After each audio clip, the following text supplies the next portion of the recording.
इकडे मी मुगाचा ढोकळा खाली काढून घेतला, थंड करून घेतला आणि हे बघा अशा पद्धतीने कट करून घेतलेला आहे.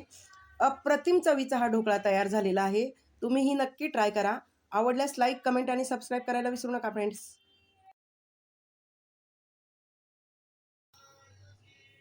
हॅलो फ्रेंड्स, कसे आहात? आज आपण बनवत आहोत मुगाचा ढोकळा. मुगाचा ढोकळा बनवण्यासाठी इकडे मी मोठे 2 वाटी मी मूग भिजवून घेतलेले आहेत आणि हे बघा या पद्धतीने थोडेसे मोड काढलेले आहेत. इकडे 3 मिरच्या घेतलेल्या आहेत आणि 1 इंच आलं आहे. आता आपण मिक्सरला ते बारीक करून घेऊया. इकडे मी इडलीचा कुकर घेतलेला आहे. इडलीच्या कुकरमध्ये पाणी घातलंय आणि त्याच्यामध्ये मी लिंबाची फोड टाकली आहे. त्यामुळे आपला कुकर काळा होणार नाही. आणि आता हे पाणी मी उकळवून घेणार, म्हणजे आपल्याला ढोकळा वाफवण्यासाठी ते लागणार आहे. आता मी मूग बारीक करून घेतलेला आहे.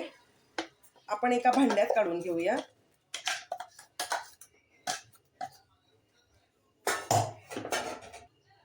आता या मिश्रणामध्ये मी अर्धा चमचा निंबू फूल घालते, चवीपुरतं मीठ, 2 चमचा साखर घालते. आता घालूया हळद. आता 1 चमचाभर मी तेल घातलेलं आहे, 1.5 चमचा तेल घालूया.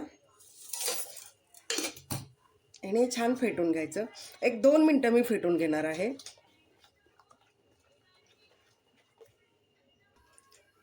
आता हे मिश्रण मी पूर्णपणे चांगलं मिक्स करून घेतलेलं आहे.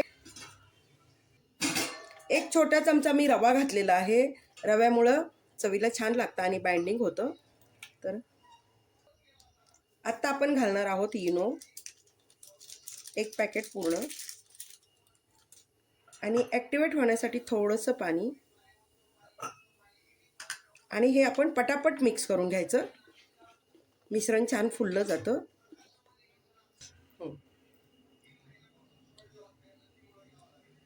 आता मी मिश्रण घालून घेते.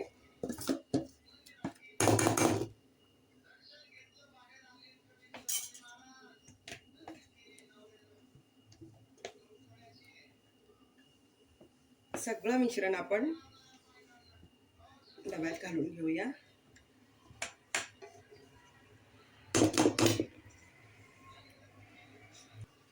आता मी सगळं मिश्रण डब्यामध्ये घालून घेतलेलं आहे. हे वाफवून घेऊया. आता हे मिश्रण आपण 20 मिनिटांसाठी वाफवून घेणार आहोत.